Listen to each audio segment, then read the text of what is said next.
Ja sam Gea Grego iz Omišlja, prvi sam razred gimnazije Hrvatski kralj Zvonimir u Krku. Danas ću vam pročitati tekst Berita, autorice Bete Antolić. Berita.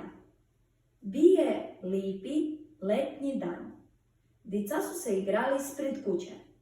Još malo pa će zvonit podne.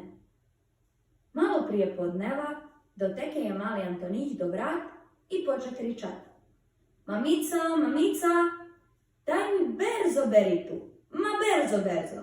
Mamica je prišla na vrata čudeći se. Če će ti Berita? Terni zima, ali imaš straha da te sence ne speče. Ma Antonić nije ime vrimena niš drugo reći nego daj mi berzo Beritu. Mamica je šla kuću i prenesla mu Beritu, če je berže mogla. Antonić je ze Beritu i stavi na glavu. Staje na prag i čeka. Mamica ga je gledala na čudu, če on to dela, i jušto je zazvonelo podne. Antonić je lipo, mirno zne Beritu i zlomena se.